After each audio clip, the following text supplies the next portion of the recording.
Buenos días y bienvenidos a todos. Good morning and welcome, everyone. Welcome to a community dedicated to providing spiritual tools for living a happy and full life. My name is Karina Shear, and I am the spiritual director and founding minister here at the Center for Spiritual Living Puerto Vallarta. If you would like to join our live Zoom meeting, please contact me for the link and the password, or check our website, www.cslpv.org, and you'll find the link on the weekly talk section. Today is Sunday, May 17th, and we are continuing this month's topic, Divine Doubt. The topic for today is carrying our doubt together. And once again, the suggested reading for this month is a book by Howard Thurman called Disciplines of the Spirit. So at this time, I'd like to once again welcome everyone, including those that are new to our teaching or to our center here in Vallarta, whether you are on the live Zoom call or watching the replay at a later time. We teach a philosophy that honors all faith traditions. So whatever path you are on, know that you are welcome here. No matter what your background is, everyone is valued here. We teach the philosophy called Science of Mind, which is a teaching based on new thought and ancient wisdom, where we offer spiritual tools and principles to promote personal growth, and we honor diversity in all aspects. When Dr. Ernest Holmes first founded this teaching in the 1920s, he had studied both Eastern and Western spiritual texts in order to create the science of mind. And when asked to provide a concise definition of the science of mind, he had replied that it is a correlation of laws of science, opinions of philosophy, and revelations of religion applied to human needs and aspirations. So each week, we offer an inspirational message. We offer the Zoom meeting at 10 a.m.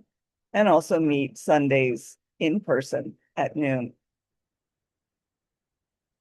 And whichever service you are attending, stick around after for some great conversation with like-minded people. And now let's review together our purpose, vision, and mission statements. We have a grand purpose here each week,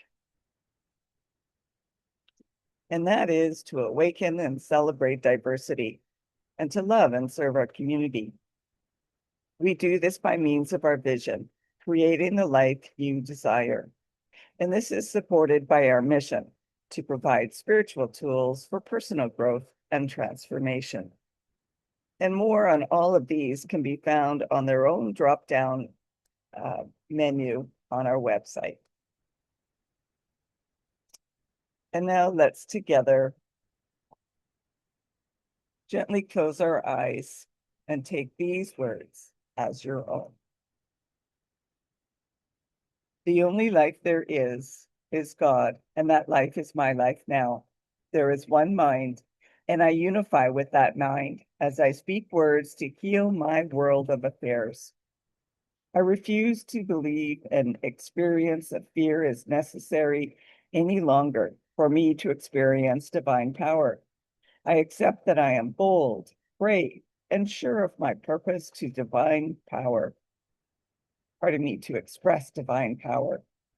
I affirm, assert, and embrace experiences that bring valor, strength, and power. I am undaunted in my resolve to express divine power.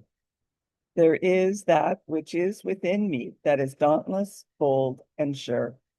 I draw upon Source right now to move through any and all experiences in peace. I am fearless in my approach to reveal divine power in any event. My faith is renewed, restored, and reestablished in who I am. I am set free. I am filled with valor. Divine power is my birthright, and I draw upon my inherent ability to move with freedom through every experience.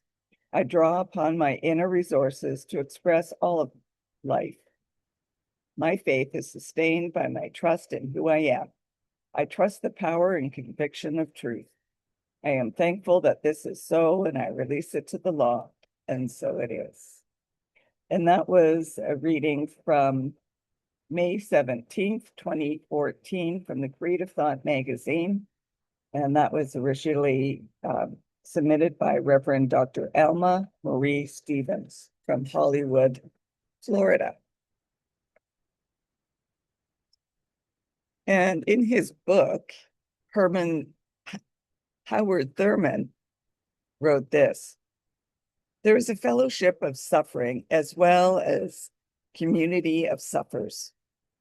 It is true that suffering tends to isolate the individual, to create a call even within the privacy that imprisons them, to overwhelm them with self-preoccupation. It makes their spirit miserable in the literal sense of that word. Initially, it stops all outflow of life and makes a virtue of the necessity for turning inward. Indeed, one of the ground rules of humanity's struggle with pain is the focusing on the energies of life at a single point. All of them that can be summoned is marshaled. This is true whether they are dealing with sheer physical pain or the more complex aspect of the dimensions of suffering. The pain gives the mind something else to think about. It requires what approximates total attention. The energy of life becomes available when the conditions of single-mindedness are met. And this is a quote from Ernest Holmes.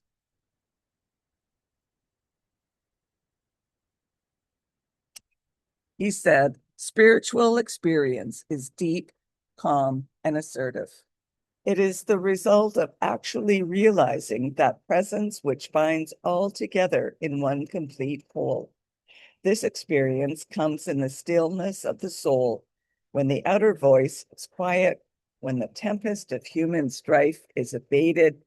It is a quickening of the inner person to an eternal reality."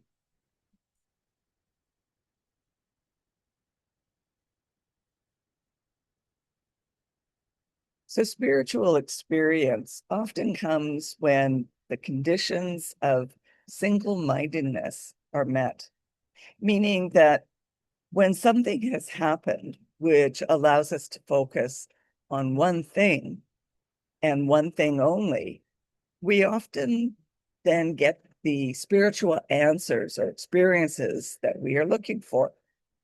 In the context of divine doubt, fully exploring and leaning into our doubt can be the catalyst for a deeper and richer faith. This spiritual experience that we are looking for is often possible because of the concentration and concentrated effort that is required by doubt. As discussed in previous weeks, when we don't push doubt away and pretend we are certain, we open ourselves to this profound experience. Human strife is not necessarily a bad thing, though it can be uncomfortable. It offers us a new orientation to an eternal and timeless reality beyond perceived conditions. So yes, doubt is a human experience. And the collective inner experience of doubt is one of the most common threads of our shared humanity. And it becomes especially obvious in times of great turmoil, when there's political unrest, war, division, or social injustice, and they dominate the headlines. We often feel the weight of uncertainty pressing in on us. In such moments, doubt is not only personal, but also communal. It echoes through our conversations, our prayers, and our collective imagination. and we wonder, is this truly the world we want to see? Are the painful patterns before us inevitable, or is transformation possible? What is ours to do? These questions don't diminish us. They invite us into deeper discernment, courage, and action, both individually and together. Holmes wrote this: humanity's self-knowing mind is the instrument which perceives reality and cognizes or realizes truth. All illumination, inspiration, and realization must come through the self-knowing mind in order to manifest in humanity.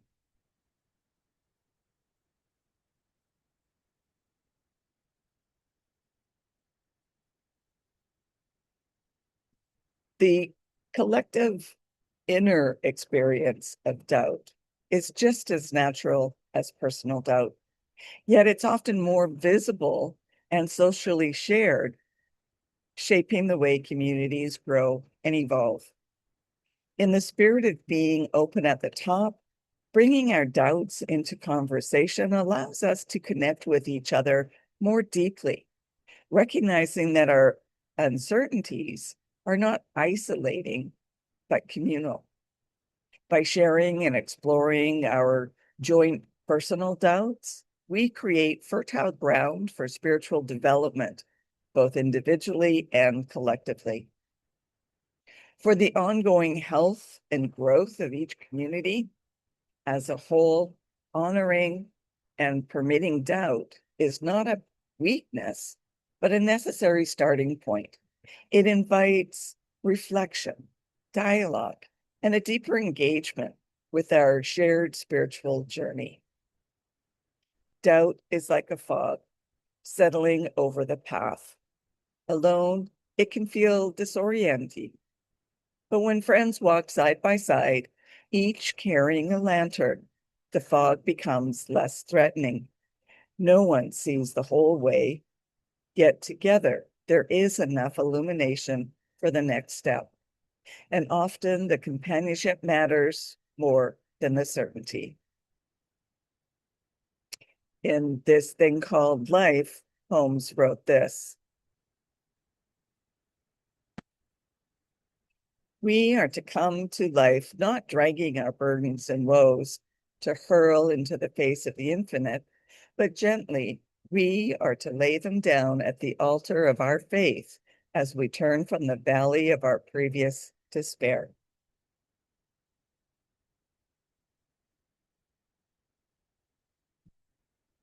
So, a short story for today.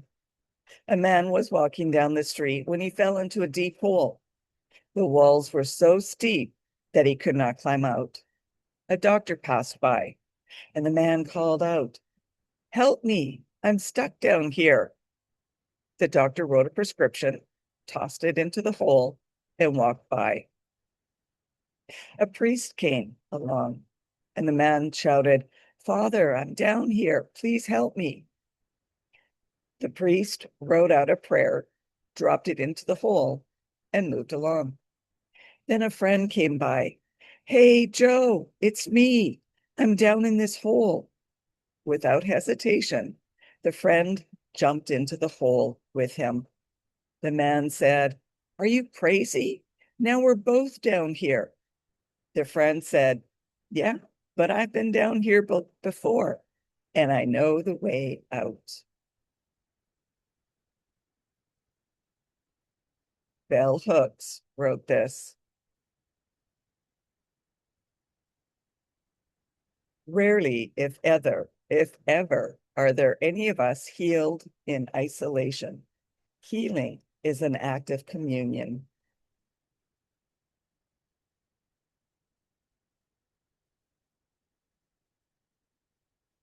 So the collective subconscious role does play a part in personal doubt. And what Dr. Ernest Holmes calls race suggestion, that we now call collective subconscious or collective suggestion, serves as a reservoir for collected doubt as a community of individuals and for all the collective. The doubts we each individually struggle with are rarely unique, as we are all subject to and receive the imprint of the subjective unconscious. In order to move forward from or with our doubts, it is necessary that we learn to work with them and name them. Naming our own doubt may help alleviate another's fear and shame of something similar. And then we work together to find new answers to old problems. A friend of mine called me this week and shared her experience for the past 6 months. She said she wasn't feeling well and went to the doctor, who sent her for some blood tests.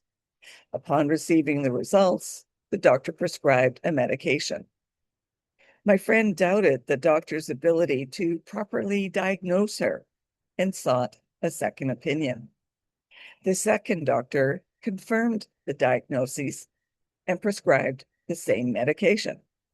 She shared her experience with another friend at a community event, and this person responded by saying that they too were prescribed this medication and had great results. Hearing this lessened the doubts that my friend had. Sharing our fears and doubts in community can help us in ways we wouldn't have known had we not shared at all. Parker Palmer wrote this: "The world is not driven by certainty, but by the courageous willingness of people to move forward together while still carrying unanswered questions."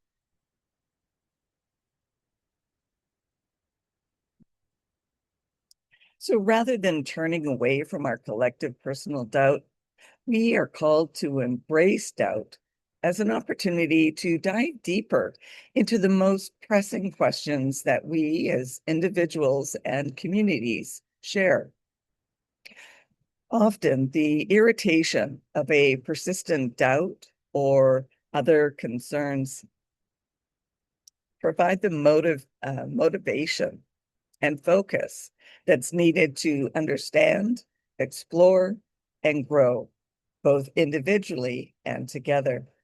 Pushing this doubt away ignores the opportunity that it is presenting with us. As a community of individuals, each with their own doubts, learning to understand and work together with doubt supports us in becoming more inclusive and communities open to new ideas and seeking truth. So where do we get our doubts from? What doubts or fears are yours versus ones that seem to come from others around you? Do you share your doubts? Do you challenge them? When you hear something you immediately disagree with, ask yourself why. Try not to give quick answers, but follow the emotion and the feeling to arrive at the heart of the answer. And I'll leave you with this final quote: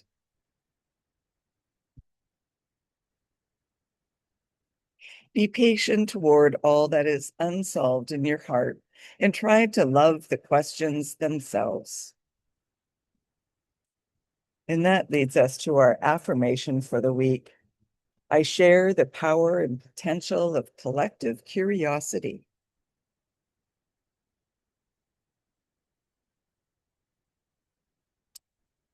And now it's time for our news and updates at our center. If you are interested in learning more about the Science of Mind teaching, we do offer courses both via Zoom as well as in person. So connect with me or check our website for details. And I've updated the survey on our website for your input on upcoming courses. So please check that out so that we can plan dates for them. And if you would like to have a one-on-one connection for a spiritual mind treatment, please contact me so we can arrange this. Also, if you would like to commit to being a member of the Center for Spiritual Living Puerto Vallarta for this current year, as membership is renewed annually, or if you would like to be on our board of trustees, please contact me so you can be sent the current forms. I'd also like to remind you to like, comment, and subscribe to our YouTube channel and our Facebook page. When you like and comment on YouTube, it affects the algorithm so that it goes out to reach more people. So please be sure to comment something, even if it's just a thumbs up emoji. Also, in July, I will be attending the Convention of the Americas in Lake Chapala. And this year, I will be offering a workshop. I invite you to come and join me for a week of love, wisdom, and community. You can register online through the link www.conventionoftheamericas.org. The early discount or the early registration discount has been extended until June 15th. So register today to take advantage of this lower cost. And now it's time for mindfully giving and financial support of our spiritual home. We rely on your support at our center here in Vallarta so that we can continue offering this powerful teaching of the science of mind. We bless the gifts that you give today. Every donation is appreciated, no matter the amount. Donations can be made using either PayPal or Tithely through our website, www.cslpv.org. Alternatively, you can still send in a paper check by addressing it to CSLPV number 403, 2125 Birch Road, Kelowna, BC, B1Y 8M1. And now please join me in our offertory affirmation. I know that my giving blesses and multiplies all that I am, all that I have, and all that I give and receive. I do give eternal thanks for the abundance that is mine to share. So thank you for coming and sharing this time together. And let's continue practicing peace. We can each be a force for peace and nonviolence. Our words and our actions create ripples of peace all around us and beyond. Peaceful living includes acting with compassion, kindness, and consideration. And it also includes standing up against injustice. Today, more than ever, we need to stand for peace. So hug your friends, your loved ones, and your neighbors. May peace and love be with you. Blessings to all. Namaste.